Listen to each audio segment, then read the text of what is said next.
El sexo, cuando es sano, es una forma de encuentro, no solo de cuerpos, sino de vulnerabilidades, de miradas sinceras, de silencios compartidos. Pero cuando el vínculo está teñido de narcisismo, esa conexión desaparece. Lo que queda no es intimidad, sino un campo de batalla donde el placer es utilizado como arma y la entrega se transforma en una trampa. Muchas personas no logran entender por qué después de una noche de aparente pasión se sienten más solas, más confundidas, más vacías. No es que el acto haya sido forzado físicamente, es que emocionalmente fue una invasión, una manipulación disfrazada de deseo, una estrategia cuidadosamente orquestada para generar control. Y eso es lo más perturbador, que el deseo del narcisista no tiene como centro al otro, sino su propio reflejo, su necesidad insaciable de validación, su adicción al poder, su incapacidad de ver al otro como sujeto con deseos y límites propios. El narcisista, en su dimensión más destructiva, no busca placer compartido, busca dominio emocional. No se excita con la conexión, sino con la sumisión. Le interesa menos lo que tú sientes y más lo que él puede provocar en ti. Por eso, durante el sexo, su atención no está en tu bienestar, sino en tu reacción, en cómo te doblegas, en cuánto cedes, en cómo cambia tu expresión cuando él lleva el control. No es amor, no es deseo auténtico, es hambre de poder.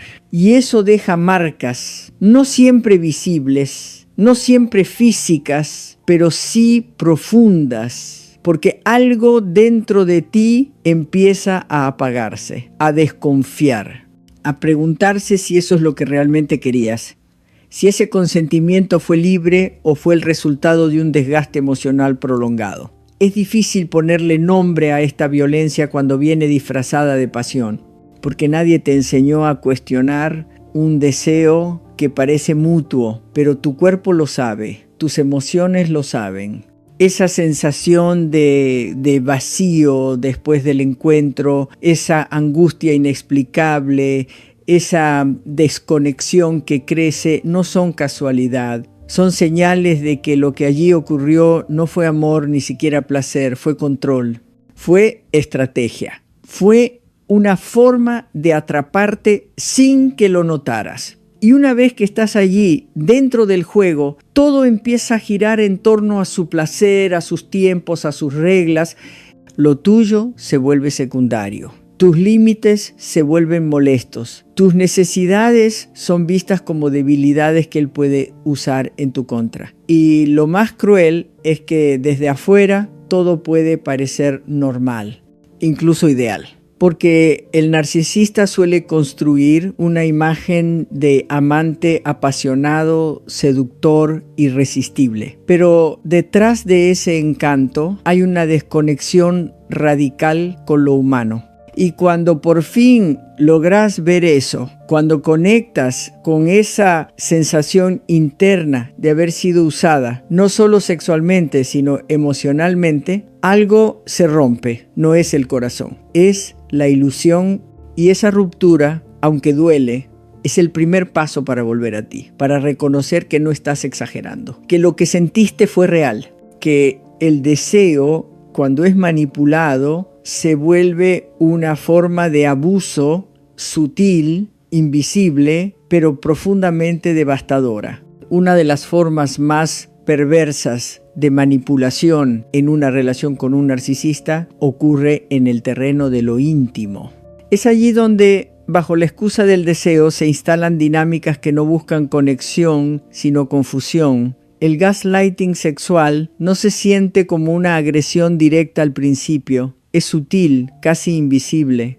Aparece cuando él te dice que exageras, que eso que sentiste no fue para tanto, que estás demasiado sensible, cuando minimiza tu incomodidad frente a algo que ocurrió en la cama, cuando te hace dudar de si lo que viviste fue realmente como lo recuerdas. poco a poco esa distorsión va calando hondo y comienzas a desconfiar de tu propio cuerpo, de tus propias señales, de tu propia capacidad para decir esto no me gusta. El narcisista necesita que tú pierdas contacto con tu voz interna. No quiere discutir contigo. Quiere que tú misma te corrijas, que te autocensures, que silencies esa parte tuya que dice aquí hay algo que no me hace bien. Por eso, durante la intimidad, introduce pequeñas transgresiones disfrazadas de pasión, propuestas que incomodan pero que él celebra como libertad, gestos que cruzan tus límites pero que él valida como confianza. Y tú, atrapada en la duda, en el miedo a parecer represiva o poco abierta, cedes. Y en cada una de esas sesiones algo se debilita dentro de ti. No se trata de prácticas consensuadas o de gustos sexuales particulares. Se trata de la intención detrás del acto. Y con el narcisista esa intención rara vez es de encuentro, es de poder. Es de desestructurar tu percepción para que lo único real sea lo que él diga. Es hacerte sentir insegura, desconectada de ti misma para que dependas cada vez más de su validación. Y eso no ocurre solo durante el acto sexual. Se extiende a cómo hablas de lo que pasó, a cómo recuerdas lo vivido, a cómo te explicas a ti misma por qué sigues ahí. Porque esa es una de las trampas más peligrosas. Quedarte no por placer, sino por confusión, porque no entiendes qué está mal, porque no puedes señalar algo concreto, porque lo que sientes no tiene nombre pero te duele. Y ahí es cuando más necesitas recuperar tu centro. Volver a confiar en tu percepción, validar tu incomodidad sin necesidad de justificarla. Recordar que si algo te hace daño, no necesita pasar por el filtro del otro para que sea real. El gaslighting sexual no es solo una forma de manipulación, es una manera de colonizar tu mundo interno, de sembrar dudas allí donde antes había certeza, de apagar tu intuición para que solo él tenga la palabra final y tú no estás loca, no estás exagerando, no eres fría, ni rígida, ni traumada. Eres alguien que está sintiendo que algo no está bien. Y ese sentimiento, aunque incomode, es lo más verdadero que tienes.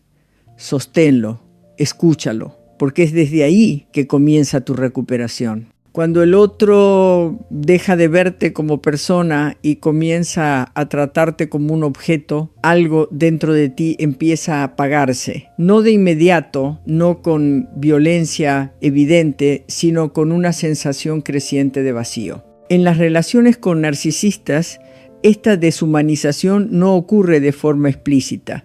Se disfraza de deseo, de intensidad, de atracción. Pero lo que realmente está ocurriendo es una desconexión profunda. Ya no importas tú, importa lo que representas. Cómo luces, qué ofreces, qué tanto complaces, qué tan dispuesta estás.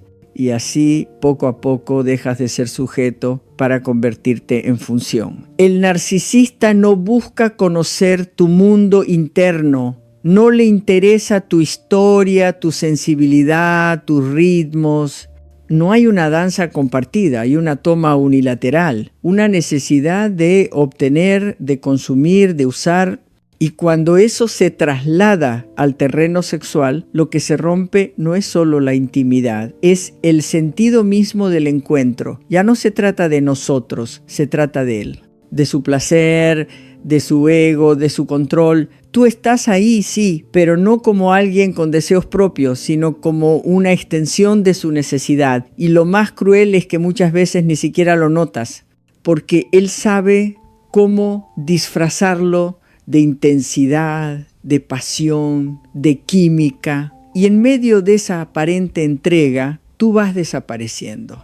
Empiezas a sentir que no puedes hablar, que no puedes pedir, que si dices esto no me gusta, algo se rompe. Y efectivamente se rompe, pero no es la conexión, es el guión que él necesita que sigas. Porque en ese guión tú no tienes voz, no tienes derecho a dudar, a frenar, a sentir distinto. Estás ahí para dar, para estar disponible, para confirmar su fantasía de poder. Y cuando no lo haces, aparece la crítica, la distancia, el desprecio, porque el objeto que no funciona se descarta, así de simple, así de brutal. Pero tú no eres un objeto y por eso duele tanto.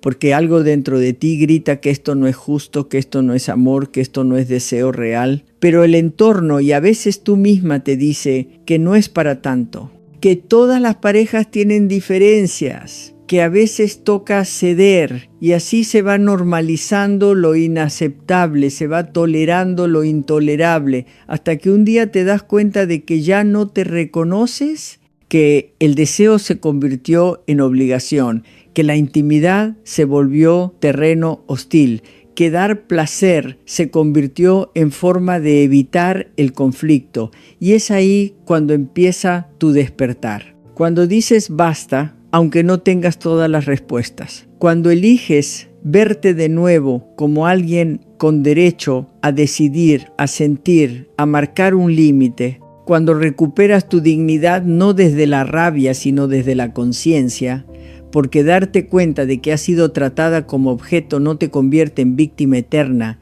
sino en sobreviviente lúcida. Y esa lucidez, aunque duela, es la que te va a devolver la autonomía, la que te va a recordar que mereces encuentros donde ser tú no sea un problema, sino el punto de partida. Hay momentos en los que el cuerpo se convierte en campo de batalla, no porque haya violencia explícita, sino porque algo sutil, constante, profundamente invasivo ocurre en nombre del deseo. En las relaciones con narcisistas, el sexo puede ser transformado en una forma de castigo. No se trata de prácticas consensuadas que involucran juego, entrega o experimentación. Se trata de usar el encuentro íntimo como una herramienta de humillación emocional, de marcar territorio, de imponer jerarquía, de dejar claro quién tiene el poder, incluso en lo que debería ser espacio de mutua vulnerabilidad. Cuando el narcisista no recibe lo que espera, validación, sumisión, admiración total, no siempre responde con distancia o gritos, a veces lo hace desde la cama,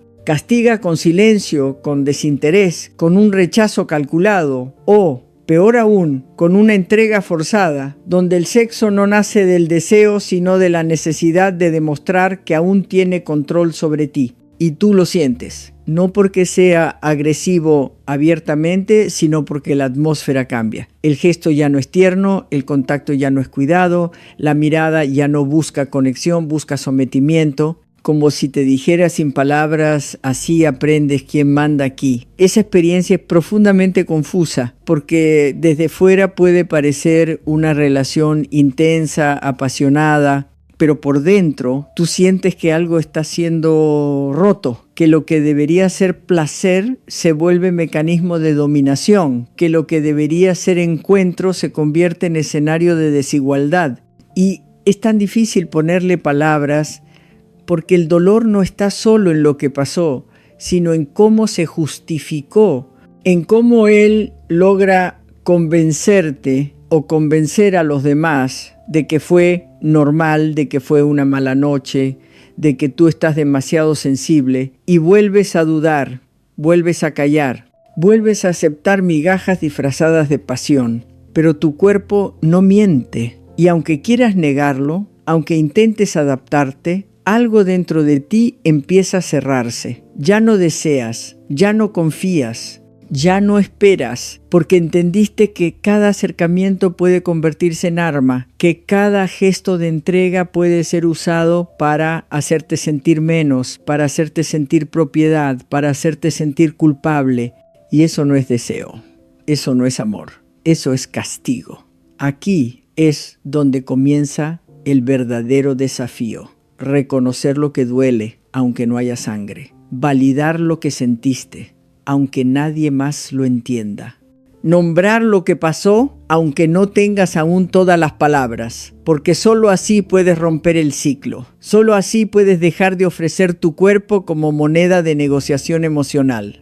Solo así puedes volver a habitarte, no como alguien que tiene que demostrar su valor desde la cama, sino como alguien que ya sabe que su valor nunca dependió de eso Y sí, puede que el otro te odie por retirarte, puede que te acuse de fría, de distante, de ingrata, pero ese odio no habla de ti, habla de su incapacidad de verse sin el control, de su terror ante una mujer que ya no se deja dominar. Y tú, en ese momento, no necesitas defenderte, solo necesitas sostener tu verdad, incluso si tiembla, incluso si duele. Porque cada vez que eliges no ceder ante el castigo disfrazado de deseo, estás volviendo a casa, a ti. En toda relación hay una danza de poder, una tensión sutil entre ceder y sostenerse, entre entregar y protegerse.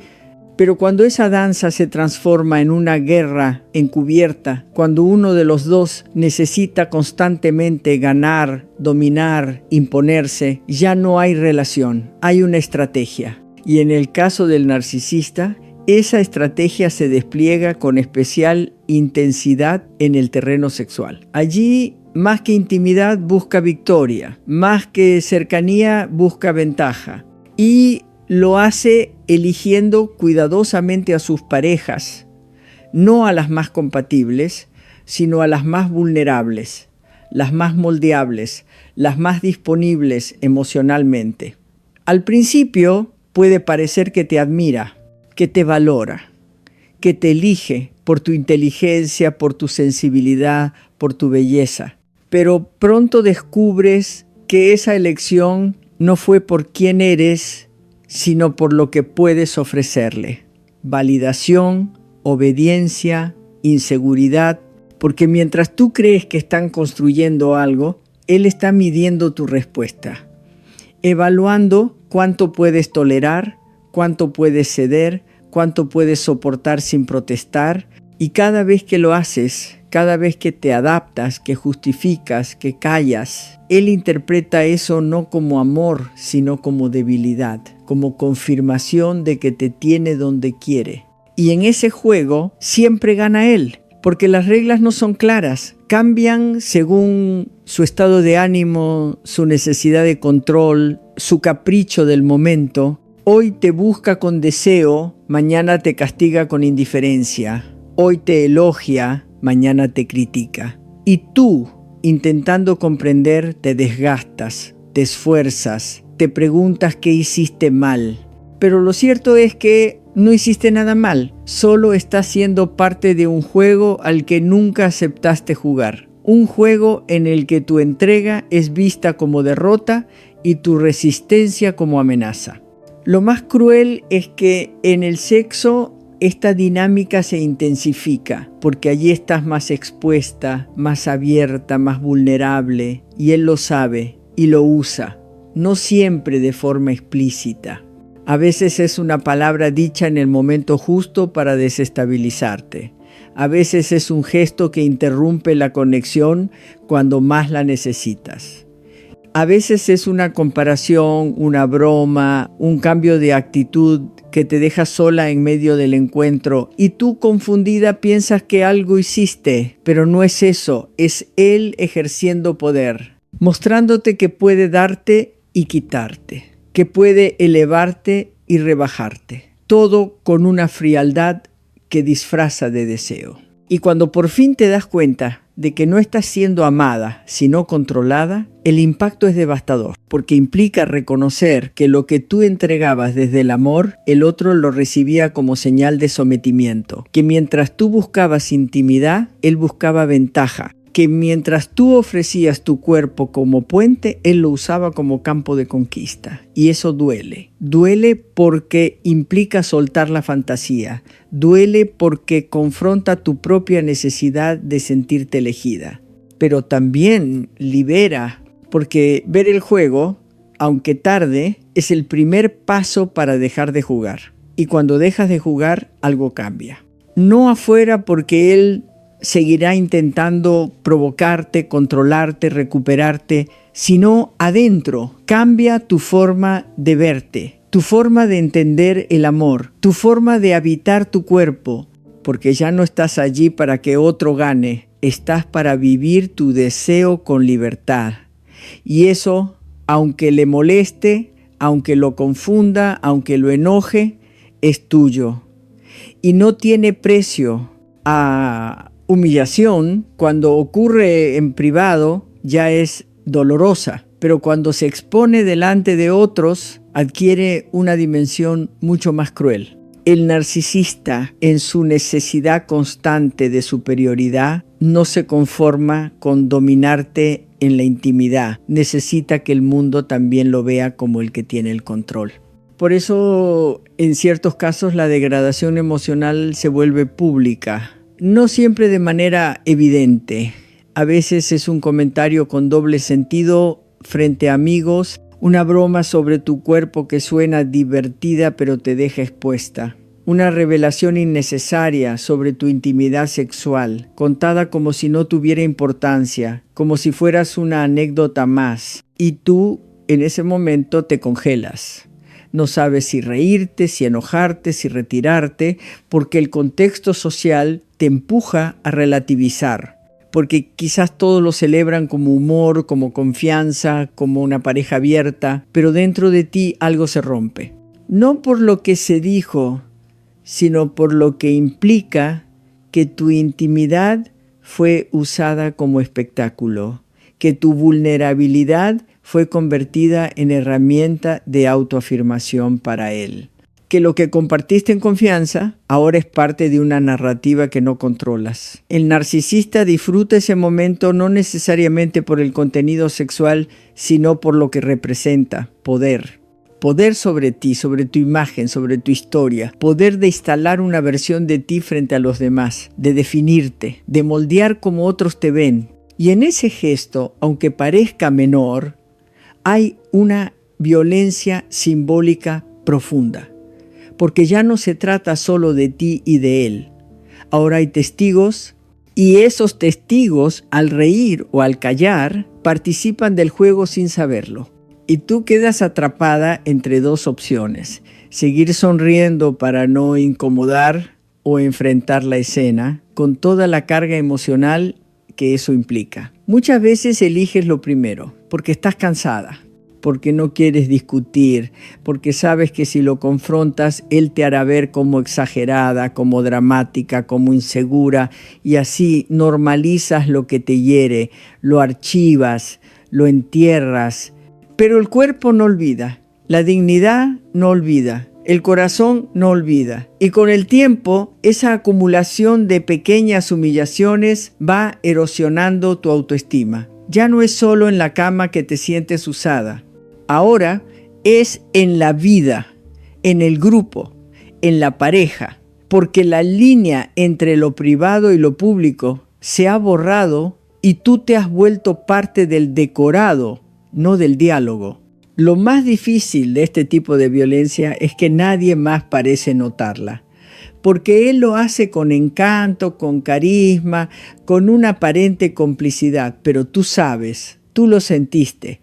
Tú viste cómo su mirada buscaba la reacción de los demás mientras hablaba de ti. Tú sabes que no fue inocente y aunque no puedas probarlo, aunque no haya testigos dispuestos a decirlo, tú estuviste ahí y eso basta para validar tu incomodidad. No necesitas el permiso de nadie para sentirte expuesta. No necesitas consenso para saber que lo que pasó fue una traición. Recuperar tu voz después de esto no es fácil, porque implica recuperar tu historia, tu derecho a poner límites, tu capacidad de habitarte con orgullo. Implica dejar de justificar, implica decir eso no me representa, eso no se cuenta, eso no es gracioso, y tal vez al hacerlo pierdas espacios, amistades, comodidades, pero lo que ganas es mucho más grande, te ganas a ti. Y cuando te tienes de vuelta, el otro ya no puede usarte como trofeo, como broma, como objeto, porque ya no tiene acceso a lo más valioso, tu dignidad. Uno de los mecanismos más sutiles y peligrosos que el narcisista utiliza para ejercer control es el aislamiento sexual. No se trata simplemente de celos o posesividad, es una estrategia deliberada, aunque muchas veces disfrazada de amor, de cuidado, de preocupación. Empieza con pequeños comentarios. No me gusta cómo te mira tu amigo, tu familia siempre se mete en nuestra relación, cuando estamos solos todo es mejor. Y poco a poco te vas alejando primero de algunas personas, luego de casi todas, hasta que un día te das cuenta de que tu mundo gira en torno a él, que ya no tienes con quién compartir lo que te pasa, que tu deseo, tu afecto, tus necesidades sexuales y emocionales dependen exclusivamente de una sola persona. Eso no ocurre por casualidad. El narcisista sabe que una persona aislada es una persona más fácil de manipular, una persona que duda más de sí misma, que no tiene referentes externos, que empieza a normalizar lo anormal porque no tiene otra voz que le diga esto no está bien. Y el aislamiento no es solo físico, es emocional. Porque incluso si sigues viendo a otros, ya no puedes hablar libremente, ya no te sientes comprendida, ya no confías, porque él se ha encargado de sembrar desconfianza, culpa, inseguridad, y en ese terreno fértil crece su control. La dimensión sexual de este aislamiento es especialmente devastadora, porque al cortar tus vínculos afectivos, también corta tus referencias de lo que es una sexualidad sana, libre, compartida. Te hace creer que ciertas prácticas son normales, que el vacío que sientes después del sexo es parte del amor, que si no hay deseo es porque tú tienes un problema, y como no tienes con quién contrastar, lo aceptas, lo integras, lo haces parte de tu identidad. Y así el control se completa. No solo dependes de él para afecto, sino también para deseo. Y ya no sabes si lo que sientes es tuyo o impuesto. Lo más duro es que desde fuera esto puede parecer una relación intensa, apasionada, incluso envidiable. Porque el narcisista muchas veces se presenta como alguien muy entregado, muy comprometido, muy enamorado. Pero tú sabes que no es amor, porque el amor no aísla, el amor no corta lazos, el amor no convierte a una persona en el único punto de referencia. El amor no se adueña del deseo ajeno como si fuera propiedad privada. Y cuando empiezas a despertar, el dolor es inmenso, porque te das cuenta de cuánto perdiste, de cuántas veces callaste, de cómo poco a poco tu mundo se fue encogiendo hasta quedar reducida a una relación que no te nutre, que no te escucha, que no te ve. Pero también en ese dolor hay fuerza, porque ver el aislamiento es el primer paso para volver a conectarte contigo, con los demás, con una sexualidad libre de miedo, de chantaje, de manipulación, una sexualidad que no dependa de complacer a otro para sentirte segura. Salir del aislamiento no es fácil, requiere coraje, requiere volver a confiar, requiere recuperar tu voz y rodearte de quienes te ayuden a recordar quién eres fuera del espejo del narcisista. Pero es posible, porque tú no naciste para ser propiedad de nadie. Tú naciste para vivir desde tu deseo, no desde la obligación, para elegir, no para ser condicionada, para amar, no para sobrevivir al amor. Hay algo especialmente cruel en ser elegida no por lo que eres, sino por lo que te falta. El narcisista, con su radar agudo para detectar vulnerabilidades, no solo se fija en tu belleza, en tu inteligencia, en tu capacidad de amar, se fija sobre todo en tus heridas. En esos lugares internos donde aún hay miedo, duda, hambre de afecto, y lejos de ofrecerte contención o cuidado, utiliza esas grietas como entrada, no para sanar, sino para dominar. Y lo hace con maestría, porque al principio parece que te entiende como nadie, que te lee el alma, que por fin alguien reconoce tus dolores sin que tú los nombres, pero esa comprensión inicial no es amor, es estrategia. Con el tiempo, lo que parecía empatía se convierte en explotación. Ese trauma que compartiste en un momento de confianza, luego se convierte en argumento. Ese miedo que confesaste termina usándose en tu contra. Esa inseguridad que creías que él aceptaba con ternura se transforma en burla, en desprecio, en manipulación. Y tú, confundida, no entiendes cómo algo tan íntimo ha sido distorsionado, cómo lo que una vez fue escucha ahora es arma. Y es entonces cuando empiezas a sentirte en deuda, como si él te hubiera aguantado, soportado, aceptado a pesar de tus heridas, como si ahora le debieras lealtad eterna por haber permanecido a tu lado.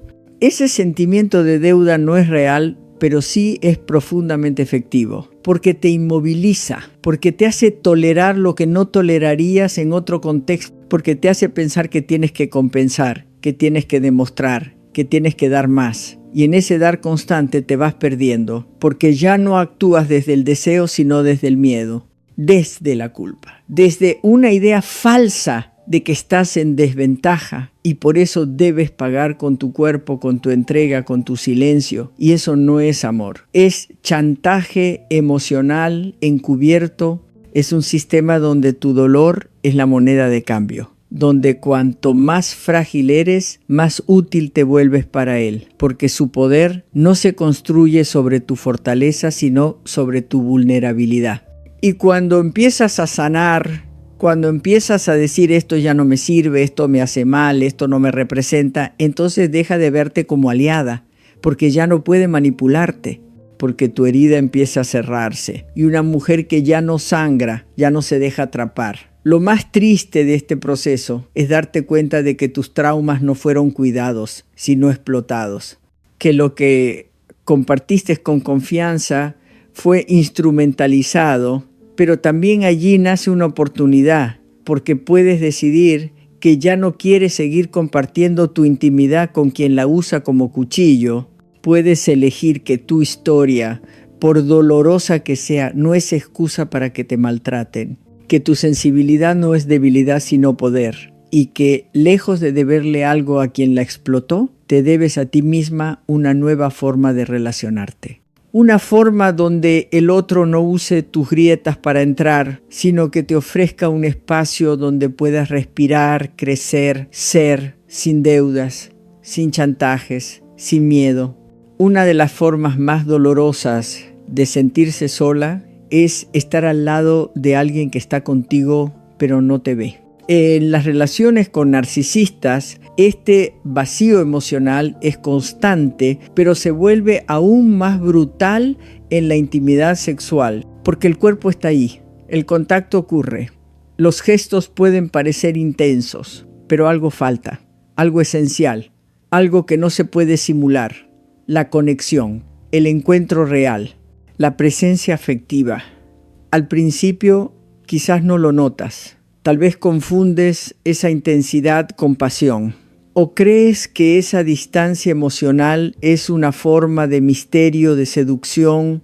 Pero con el tiempo, esa sensación se vuelve recurrente. Él evita el contacto visual prolongado. No te abraza después. No pregunta cómo te sentiste. No espera. No escucha. No adapta.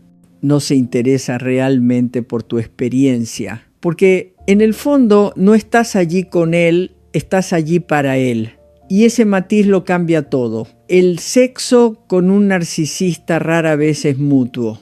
Es un acto unilateral, orientado exclusivamente a su placer, su autoimagen, su dominio. No hay espacio para tu ritmo, para tus tiempos, para tus emociones. Y si en algún momento nombras lo que sientes y dices, esto me incomoda, esto me deja vacía, esto me hace daño, la respuesta suele ser indiferente, burlona o incluso acusadora. Tú siempre complicas todo, no sabes disfrutar, todo lo ves mal y entonces vuelves al silencio, vuelves a adaptarte, vuelves a fingir que está bien, pero no está bien. Porque el sexo, cuando no hay reciprocidad emocional, se convierte en una extensión del abandono. Te desnudas no solo físicamente, sino emocionalmente, y del otro lado no hay nadie. Solo una sombra que toma lo que quiere y se va. Y ese vacío no es solo del cuerpo, es del alma. Es la sensación de haber sido usada, no desde la violencia explícita, sino desde la desconexión total. Como si tus emociones estorbaran, como si tu deseo fuera irrelevante, como si tu presencia solo importara en función de la gratificación del otro. Con el tiempo, ese patrón deja marcas profundas. Dejas de esperar ternura, dejas de pedir, dejas de confiar, porque cada vez que te abriste, recibiste silencio. Y cada vez que callaste, sobreviviste. Y entonces te acostumbras al sexo vacío, a la mirada esquiva, a los gestos mecánicos. Pero dentro de ti, algo sigue gritando, porque tu cuerpo quiere ser tocado, sí, pero también respetado.